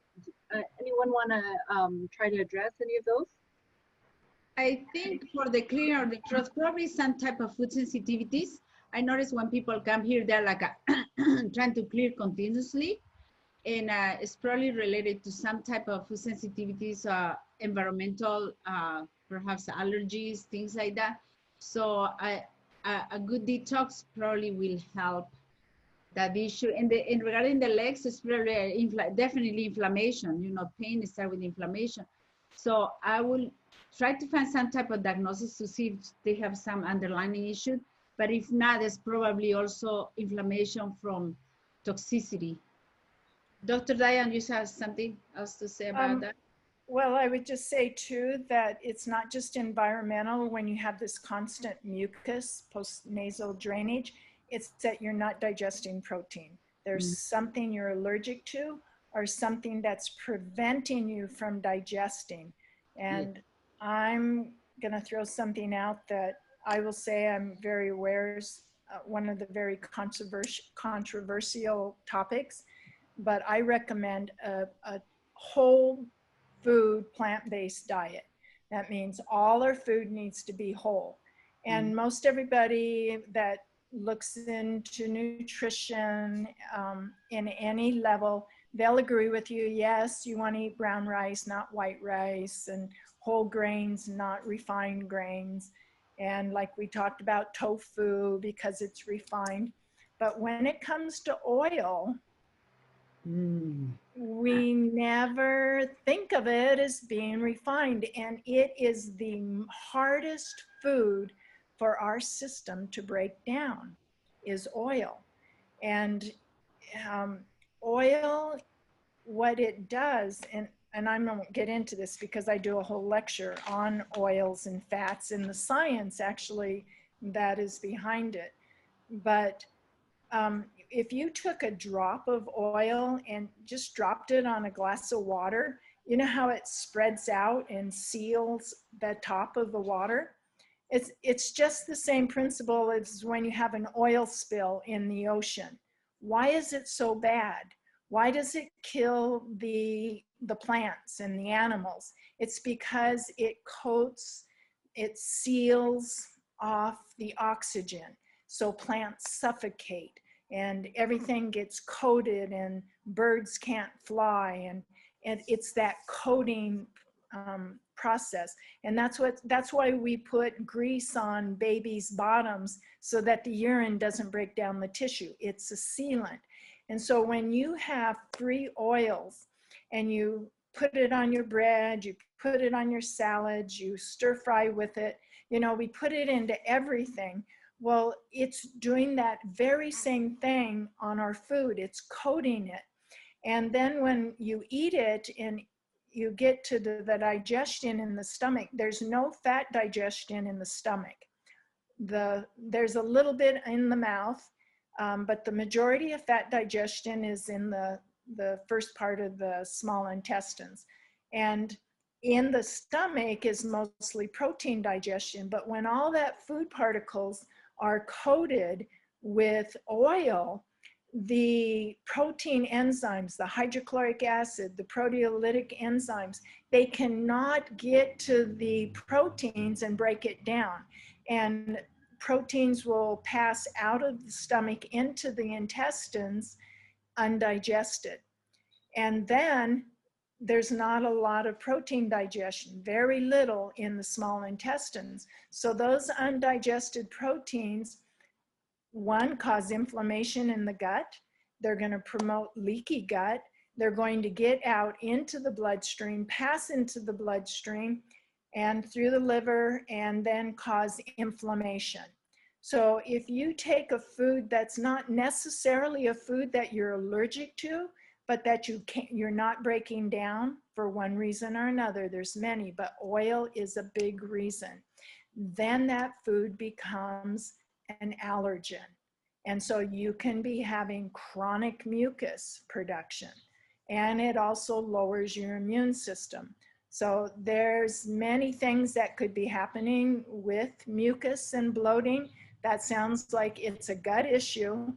And, you know, we've talked about a few different things. So you just kind of have to clean up everything, and the protocol that Mercy and Joyce do for autoimmune, it will work for getting that digestion back into action. Yes, none of the recipes have any free fats.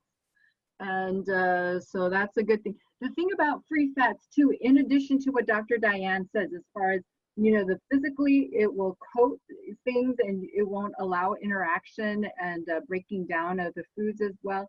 It also, when you're using free fats, you are trusting that these companies have your best interest at heart and will produce this food in such a way that it's going to be healthy. And the thing about plant fats is that the double bond nature of that fat, which makes it so healthy, polyunsaturated, it also, these are areas that are much more vulnerable to light, moisture, oxygen, these types of things. They get rancid easily. And so if they're not stored properly and that kind of thing, they are going to grow rancid, and that rancidity is going to cause an inflammation. And so nowadays, it's just best not to be going that route when you're able to just get your fats from your food. You don't have to get the free fats nowadays. And so Dr. Diane, do you use honey? Somebody's asking about, what about raw honey? We do use honey. That's kind of a big, I don't personally use honey, but that's more personal because when I went into medical school, I was at a point where I didn't, I had taken an immunology class, and they don't tell you hardly any truth about vaccines. And so, of course, to get into medical school, nursing school, any of the health professionals, you have to take the vaccines. So once I took the vaccines, particularly hepatitis B, I immediately began getting the arthritis type symptoms, and I am super sensitive to sugars. I can't even do raisins, dates, that type of thing. So I stay away from all refined sugars. You have to realize that honey is refined. So what I tell people, one thing I want to know is, what is your hemoglobin A1c? I want to know how good their blood sugar mechanism is. And if their hemoglobin A1c is high, above 5, you want it below 4. If it's even 5.5, that's not bad, but I want it lower. And the higher it gets, it's not until it's over 6 that the medical field is even questioning it. But that's telling me your blood sugar mechanism is not working well. So I would stay away from all refined sugars. I don't think that honey is as bad as something like maple syrup. Mm-hmm. Personally, maple syrup is highly refined. It takes 80 gallons of sap to make 1 gallon of syrup. It's boiled and boiled and boiled and boiled. Sometimes boiled with lard in it. So you have to make sure that it's a type of maple syrup that has not had lard in it. But anytime you heat sugar, you're changing the structure of that sugar, and your body does not utilize it that well. So I would say raw honey is one of the best.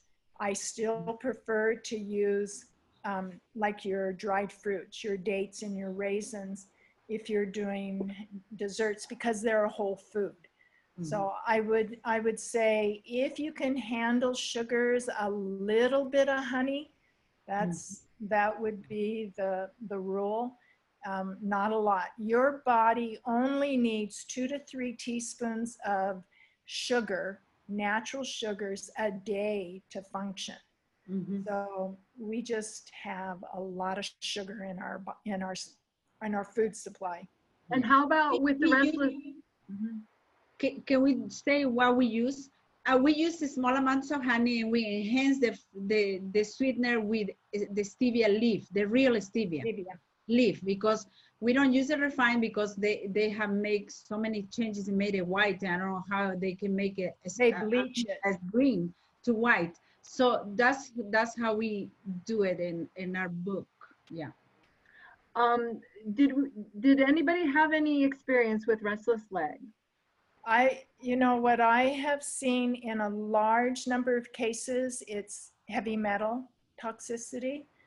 And so that would be something that you want to work on, is a heavy metal detox. Could you explain what you might recommend for heavy metal detoxing? Because somebody else was asking about that as far as the vaccines. It might be helpful for a number of different issues, right? Actually, infrared saunas are excellent. They're known to cause you to dump heavy metals, specifically mercury. So how would you go about it? Because when we eat greens, that helps mobilize heavy metals from the cells, right? And then doing something like charcoal might help to bind that heavy metal. But then how would you do it, like as far as like, I'll drink a green juice, and then how soon after that would you drink a charcoal drink? And then how much after that would you do like an infrared sauna? How would you go? I would do your charcoal regimen in the morning and in the evening. So you do a green drink first? No, I would, because you have to realize that charcoal stays in the gut. So you just want to get it in there. And so the first thing when you get up in the morning, you want to drink water. You want to give your body inside a shower, and every cell needs a drink. You've gone through the night, you want to get your water in. And then you want to wait at least 20, maybe 30 minutes until you have a dose of charcoal. And depending on your heavy metal load, is how much charcoal you would take. So again, a teaspoon to maybe 3 teaspoons, a tablespoon would be sufficient for your charcoal. And then I would incorporate your green drink with your meal. So you can do it, at the very beginning of the meal. Chlorella and cilantro are the 2 combinations you want to put together. They're the best natural food-based, particularly mercury detoxifier. And then you can do that twice a day, but you have to realize too that when you're detoxing from heavy metals, you got to be careful, because you can dump it faster than your body gets rid of it. And you can get some toxicity symptoms. And if you're mobilizing it faster than your elimination is working, it's just going to be deposited somewhere else in the body.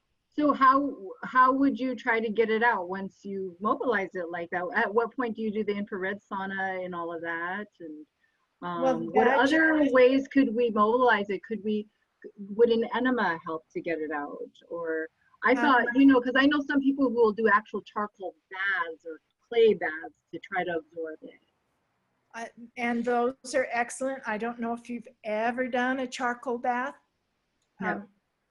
Because I don't know how to plumb my system for a charcoal So bath. the plumbing is a big thing, but getting the charcoal out of every crack in your body, your skin, and it is very, very hard to get out. Clay is much easier, but I knew a woman who had Parkinson's, and she had tested for toxicities, and she was sky high with heavy metals.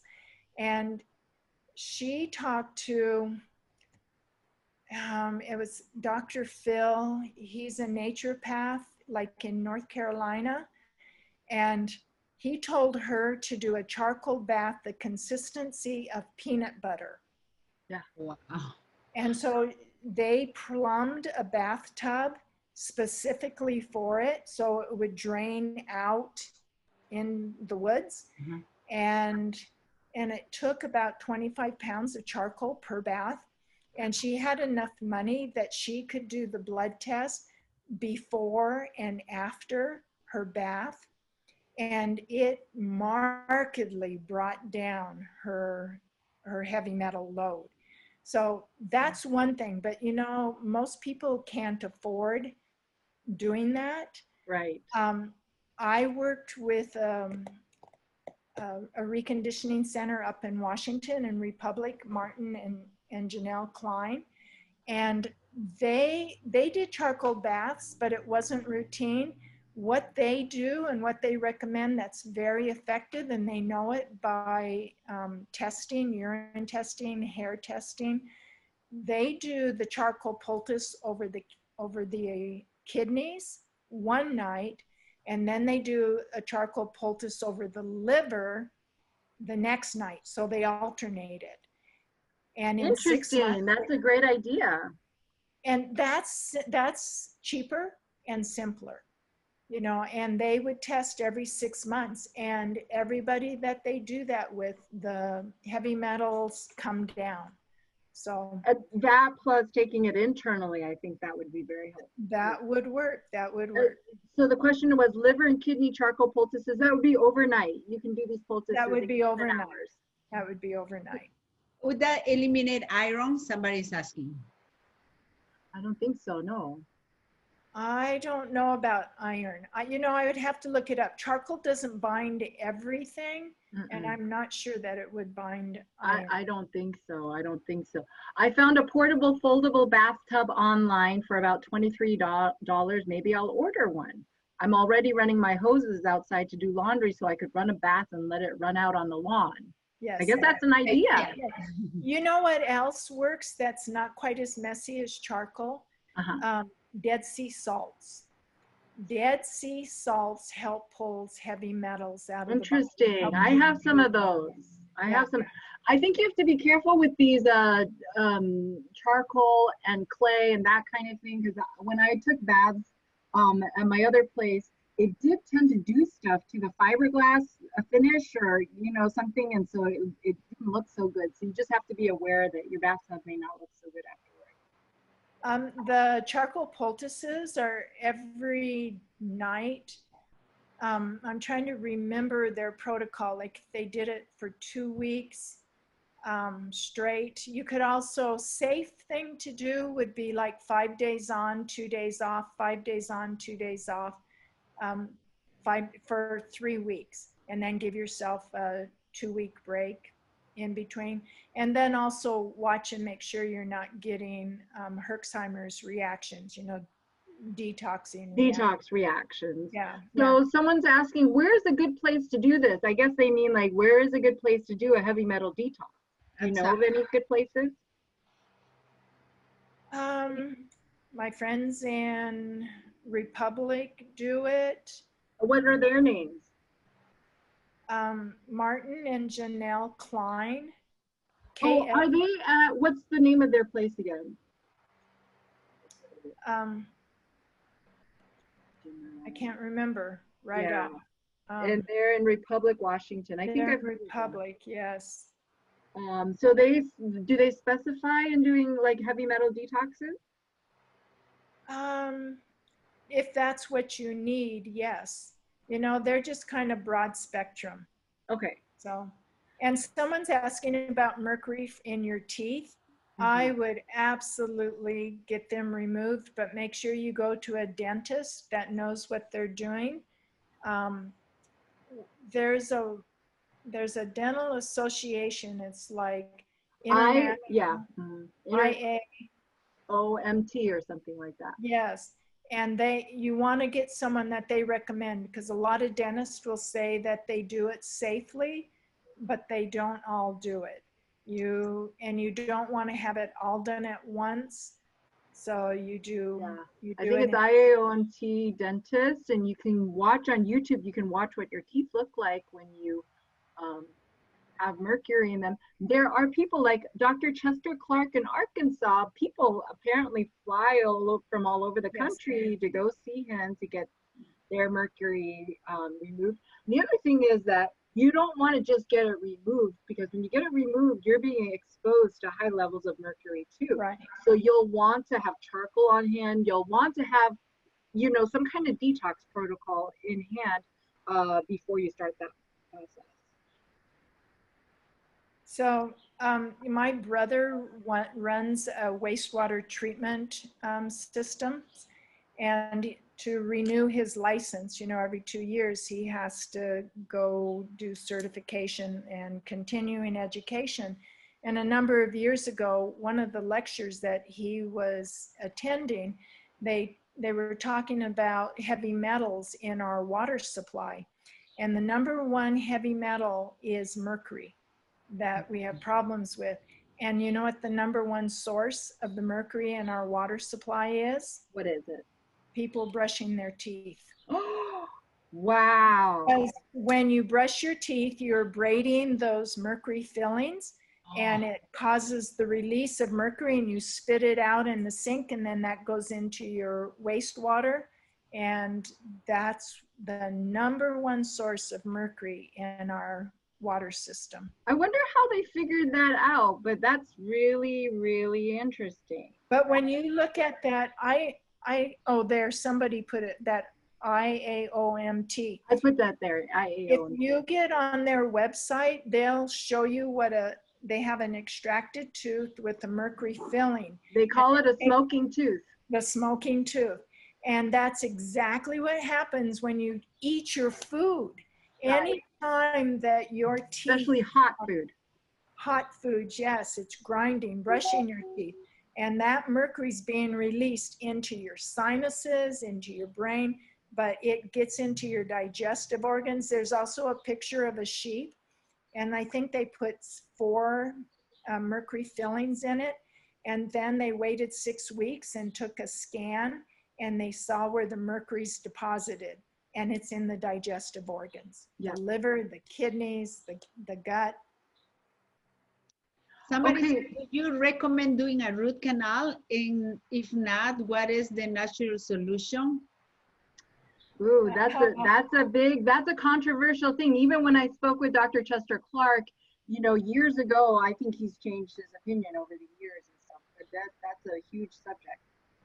I would defer to talking to him as an expert. I know that losing a tooth, you know, having a tooth pulled, your digestion begins in the mouth. The most critical digestive organ, all of it from the mouth to the end pipe, is very critical, but digestion starts here in the mouth.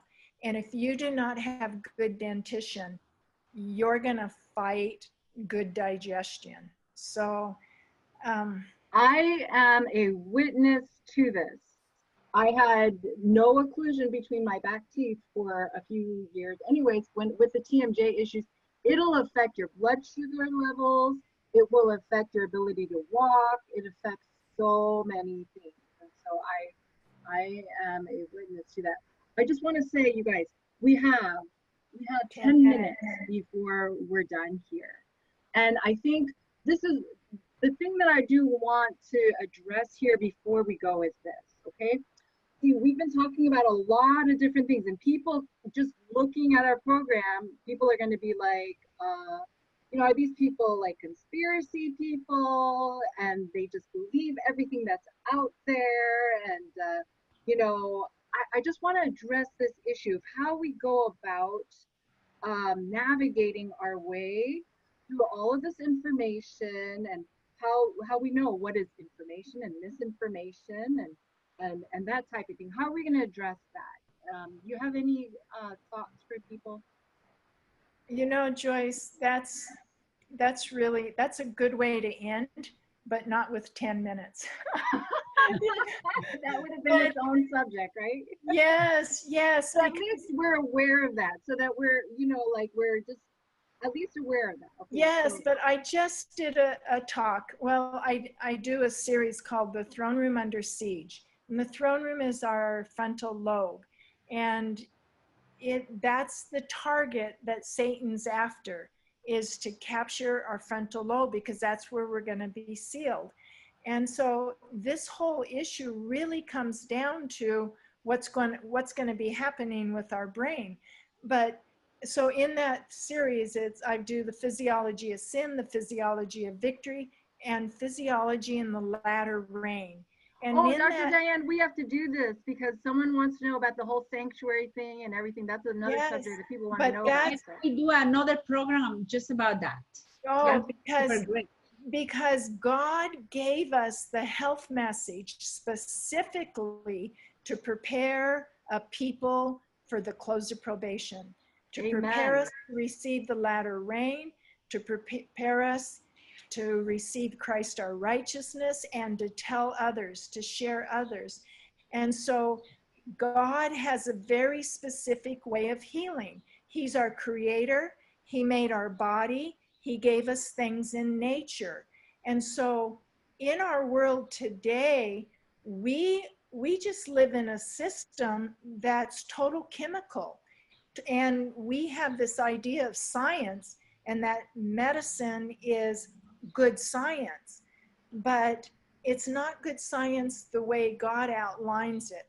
So I'll just try to say that one, that God uses specific healing ways, and in the spirit of prophecy, that is some of the largest portions that are addressed, that God wants us not to work by the way the world works, not to work by the way Satan works, even with miracles, but that our main thing is to educate, educate, educate.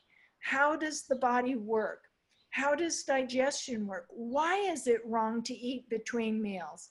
Why is it wrong to eat certain foods together? What happens in the body? What's the physiology? And the physiology affects the psychology. So how the body is working, the health of the body is going to affect the health of the soul.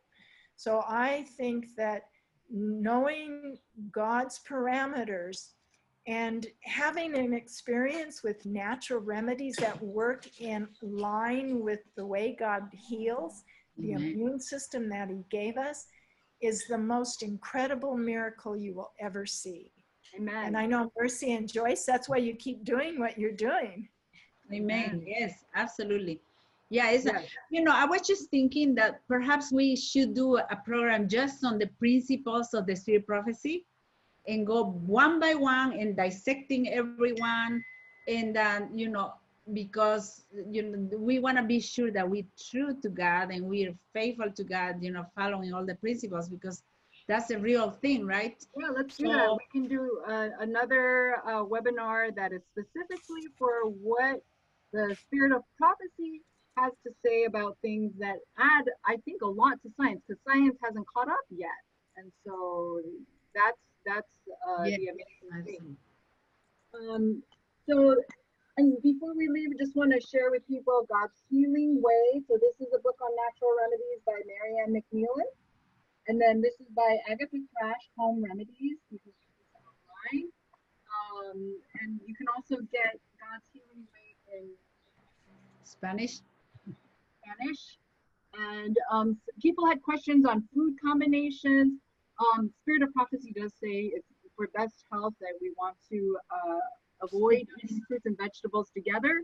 Now, what constitutes a fruit? What constitutes a vegetable? It might be slightly different depending on who you talk to. And Dr. Diane is smiling because you know she studied it out quite a bit.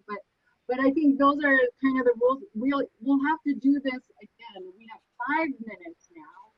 5 minutes. And people people are Joyce, talking. Joyce, I want to recommend the Natural Healing Encyclopedia as well. That By Farrell? Vance Farrell puts it out, but it was Dr. Cherney at Eden Valley was. Okay. So that's an encyclopedia, excellent resource. Encyclopedia that's published by Vance Farrell. And this is the other thing that I want to leave with people, you know, just being on social media, I'm bewildered by what people consider to be conspiracy theory. You know, like sometimes when people say, oh, that's just conspiracy theory, I'm just like, I think, you know, if you talk about anything that's not, you know, mainstream media, that's considered to be conspiracy theory. And I think that, you know, we all know that there's a great conspiracy, right? There's a great battle between good and evil. There's a great controversy that's going on. Satan is working to deceive us. And so I think we need to be on our toes here. I just want to share with you, for those of you who are wondering, like, what are they talking about? Because some of the stuff that we're talking about might be different than what you're used to. And all of us, I think, trained conventional in allopathic schools. And it says here, this is from the third MR, a manuscript release 3, chapter 33.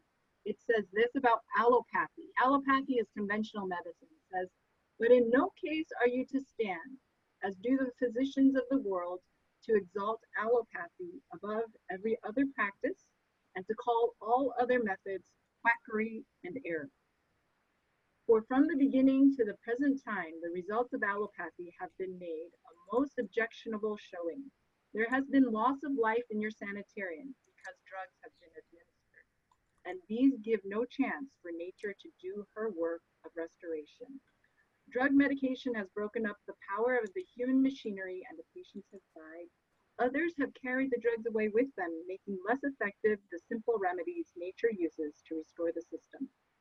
The students in your institution, in your sanitarium, are not to be educated to regard drugs as necessity. They are to be educated to leave drugs alone. And I think that that is something that, you know, we as Seventh-day Adventists, we just want to be true to our calling.